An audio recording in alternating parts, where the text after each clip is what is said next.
तो चलिए दोस्तों, आज हम कक्षा 11वीं हिंदी की पद्य पाठ पहला प्रेरणा पढ़ने वाले हैं, जिनके कवि त्रिपुरारी जी हैं। तो ये पद्य पाठ पढ़ने से पहले हम कवि का परिचय, उनकी प्रमुख कृतियाँ, काव्य प्रकार और काव्य परिचय देख लेते हैं। तो पहले कवि परिचय देखते हैं।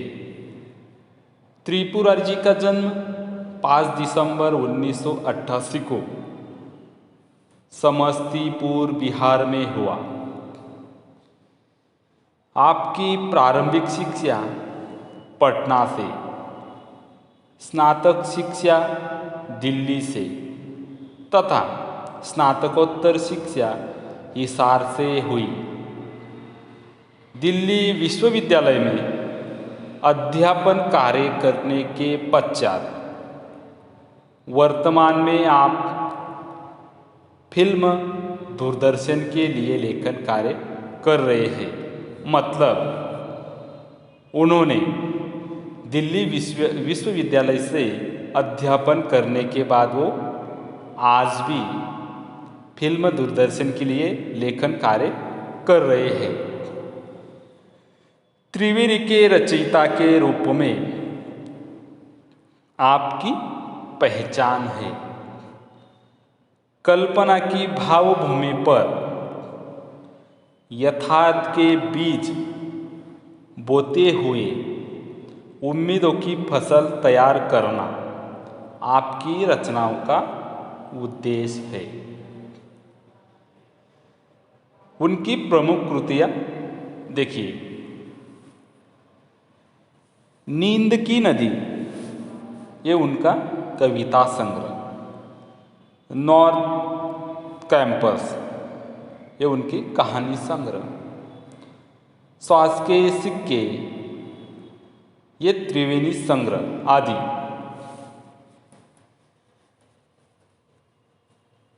काव्य प्रकार देखिए। त्रिवेणी एक नए काव्य प्रकार के रूप में साहित्य क्षेत्र में तेजी से अपना स्थान बना रही है। मतलब ये जो विधा है, ये जो प्रकार है त्रिवेणी, ये नए आए हुए एक विधा है जो अभी अभी साहित्य क्षेत्र में आई है और बहुत ही तेजी से अपना स्थान बना रही है। त्रिवेणी 3 पंक्तियों का मुक्त छंद है। मात्र इन 3 पंक्तियों में कल्पना तथा यथार्थ की अभिव्यक्ति होती है। इसकी पहली और दूसरी पंक्ति में भाव और अभिव्यक्ति होती है।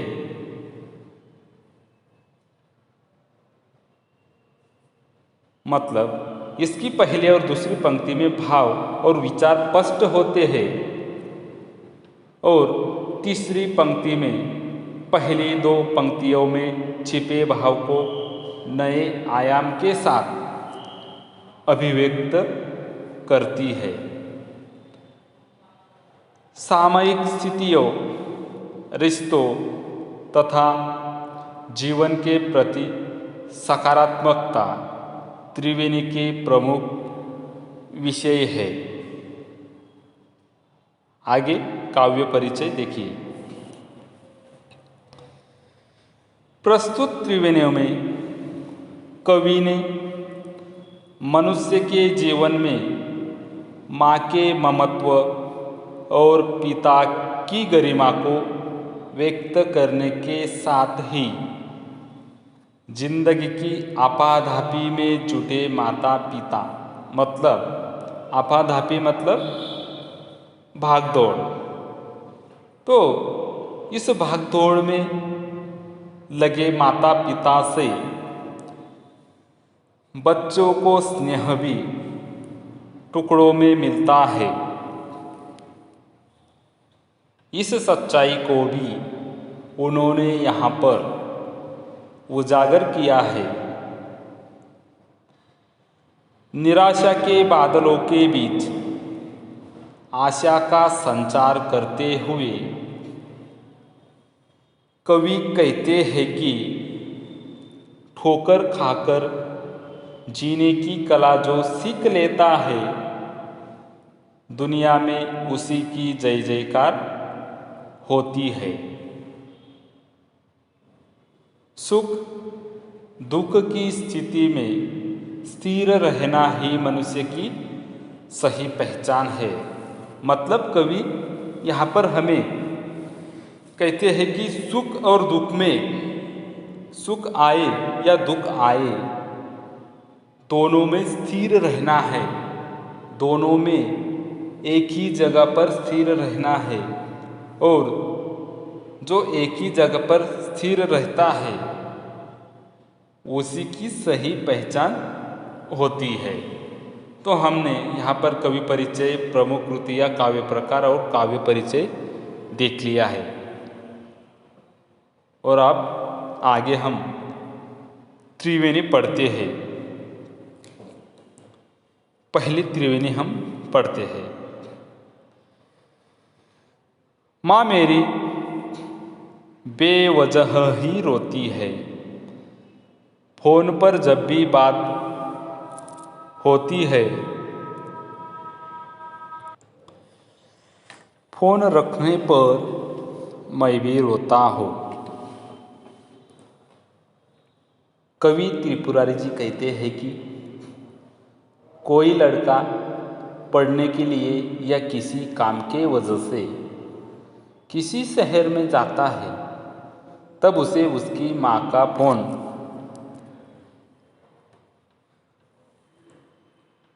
आता है और फोन पर बोलते बोलते ही वह रो देती है। तब वह लड़का मन ही मन में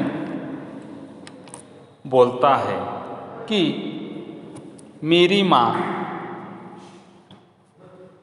जब भी फ़ोन पर बोलती है, जब भी मुझे फ़ोन करती है, बेवजह ही रोती रहती है। लेकिन वह माँ की ममता है, अपने बेटे की प्रति स्नेह है। और जब वह लड़का फ़ोन रखता है तब वह भी रो पड़ता है अपनी माँ की यादों में। अगली पंक्ति हम देखते हैं। सख्त ऊपर से मगर दिल से बहुत नाजुक है, चोट लगती है मुझे और वह तड़प उठते हैं। हर पिता में ही कोई माँ भी छुपी होती है। इस त्रिवेणी में कवि पिता के कोमल दिल की बात करते हुए कहते हैं कि हर पिता में एक माँ की ममता भी छुपी होती है। जब किसी बालक को चोट लगती है तब उसे देखकर पिता का दिल तड़प उठता है। पिता ऊपर से तो देखने में सख्त लगता है, परंतु अंदर उनका दिल बहुत ही नाजुक होता है, बिल्कुल नारियल के समान होता है। जैसे नारियल ऊपर से बहुत मजबूत होता है, लेकिन अंदर से कोमल और मधुर होता है। ठीक उसी प्रकार से, ठीक उसी तरह से पिता का भी दिल नाजुक और कोमल होता है। आगे की त्रिवेणी हम पढ़ते हैं। मेरे ऑफिस में महीनों से मेरे दिन की शिफ्ट तेरे ऑफिस में महीनों से तेरी रात की शिफ्ट। नन्हे बच्चों को तो टुकड़ों में मिले हैं माँ बाप। आगे कवि कहते हैं कि आज आज के आधुनिक युग में पति पत्नी दोनों नौकरी करते हैं, लेकिन उनके ऑफिस जाने का समय अलग अलग होता है। पति दिन के शिफ्ट में जाता है तो पत्नी रात की शिफ्ट में जाती है। दोनों का काम पर जाने का समय अलग अलग है। महीनों महीनों तक वह अलग अलग शिफ्ट में काम पर जाने के वजह से नन्हे बच्चों को माँ बाप टुकड़ों टुकड़ों में मिलते हैं,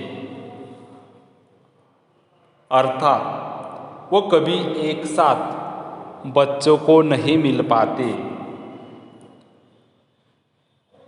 बच्चों को दोनों में से एक ही का प्यार मिलता है। बच्चों के नसीब में एक ही का प्यार होता है, वो कभी एक साथ बच्चों को नहीं मिल पाते। आगे देखिए,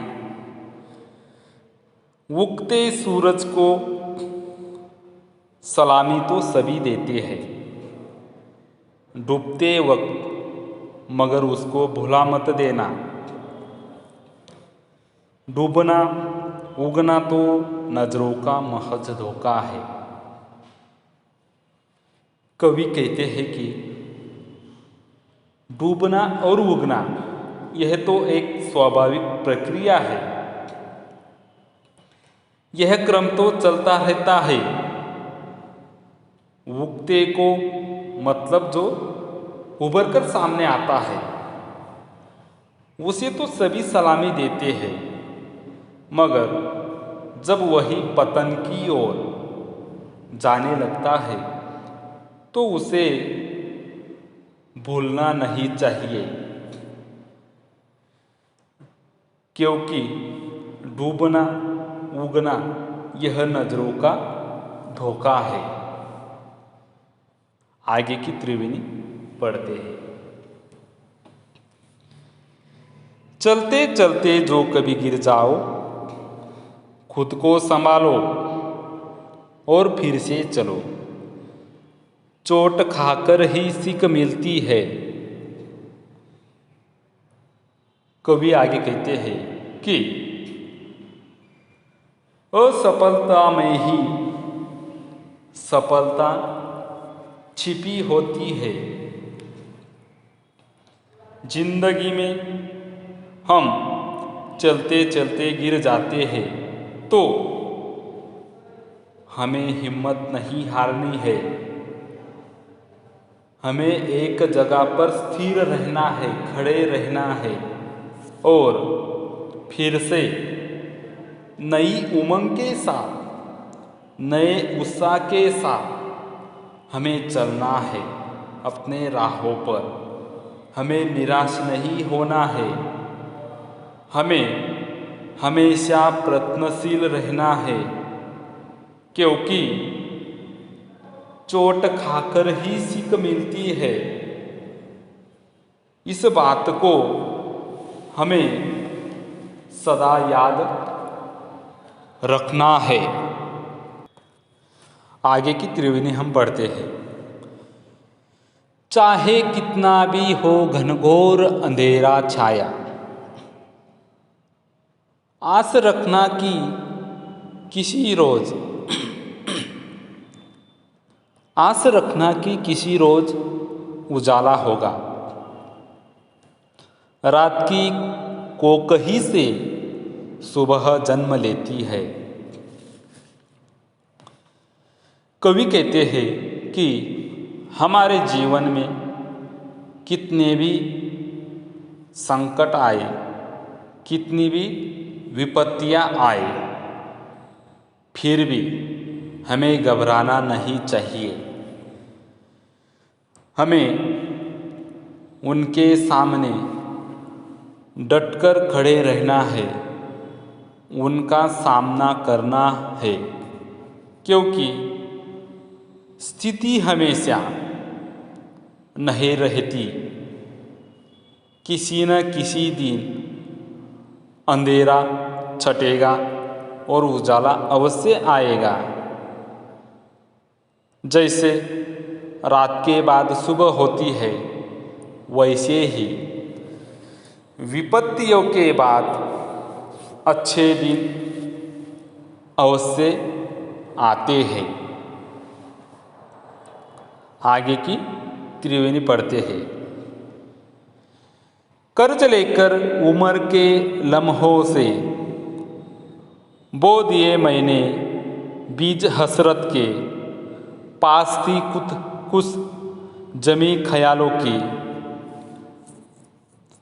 कवि कहते हैं कि अरमानों और आकांक्षाओं को पूरा करने के लिए प्रयास करने की कोई निश्चित उम्र नहीं होती। इसके लिए कभी भी हम प्रयास कर सकते हैं, कभी भी हम प्रयत्न कर सकते हैं। कवि कहते हैं कि उन्होंने भी मन में कुछ सपने सजाए थे, उनको पूरा करने के लिए प्रयास मतलब प्रयत्न का बीजारोपण कर दिया है। आगे की पंक्ति हम पढ़ते हैं। ये न सोचो कि जरा दूर दिखाई देगा, एक ही दीप से आगाजे सफ़र कर लेना, रोशनी होगी जहाँ पर भी कदम रखोगे। कवि कहते हैं कि वे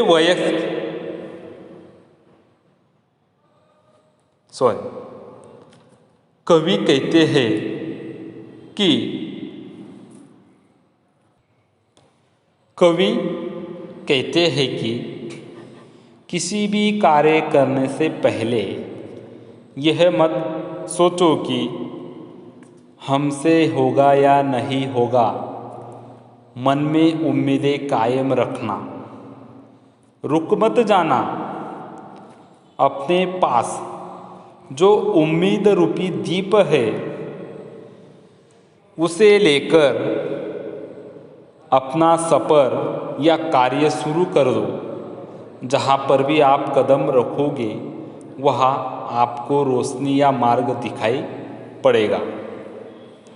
आगे की त्रिवेणी पढ़ते हैं।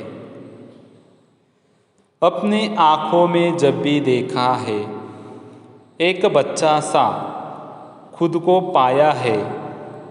कौन कहता है उम्र बढ़ती है। कवि कहते हैं कि वे वयस्क भले हो चुके हैं। वयस्क मतलब उनकी उम्र हो चुकी है, फिर भी वह अपने आप को एक बच्चा सा महसूस करते हैं। आज भी उनमें वह बचपना, वह शरारत दिखाई देती है। कवि कहते हैं कि लोगों का यह कहना गलत है कि आदमी की उम्र बढ़ती रहती है, लेकिन कवि कहते हैं कि आदमी हमेशा बच्चे की तरह रहता है। आगे की पंक्तियाँ पढ़ते हैं। आंसू खुशियाँ एक ही शय है, नाम अलग अलग है इनके। पेड़ में जैसे बीज छुपा है, बीज में पेड़ है जैसे। एक में जिसने दूजा देखा, वही सच्चा ज्ञानी। कवि कहते हैं कि सुख और दुख दोनों में कोई अंतर नहीं है, दोनों बिल्कुल एक जैसे हैं। केवल दोनों का नाम अलग अलग है। इस बात को वे इस तरह समझाते हैं कि पेड़ भले ही बड़ा दिखाई देता है, पर वह किसी बीज से ही उत्पन्न होकर पेड़ बना है और पेड़ बीज की प्राप्ति होती है। मतलब बीज से ही, मतलब पेड़ से ही बीज हमें मिलता है। जिस प्रकार से बीज में पेड़ है, पेड़ से बीज, उसी प्रकार से सुख और दुख का भी होता है। वह दोनों एक दूजे में छुपे होते हैं। आगे कवि कहते हैं, इस बात को जिसने समझ लिया वही सच्चा ज्ञानी है। मतलब इस बात को जिसने समझ लिया वही सच्चा ज्ञानी है। आखिरी त्रिवेणी हम पढ़ते हैं। चाहे कितने ही मुश्किलें आए, छोड़ना मत उम्मीद का दामन, ना उम्मीदी तो मौत है प्यारे। कवि कहते हैं कि परिस्थिति कैसी भी हो, आदमी को निराश नहीं होना चाहिए। हर हालत में उम्मीद रखनी चाहिए। वे कहते हैं कि उम्मीद के सहारे ही आदमी जीता है। जो व्यक्ति ना उम्मीद हो जाता है, वह जीते जी मृतक के समान होता है, मतलब मरा हुआ होता है। इसीलिए जीवन में उम्मीद का साथ कभी मत छोड़ना। मतलब हमारे मन के अंदर हमेशा उम्मीद को कायम रखना है। तो यहाँ पर ये जो प्रेरणा पद्य पाठ था, यह समाप्त हो चुका है। हमने इसे पढ़ लिया है। ठीक है।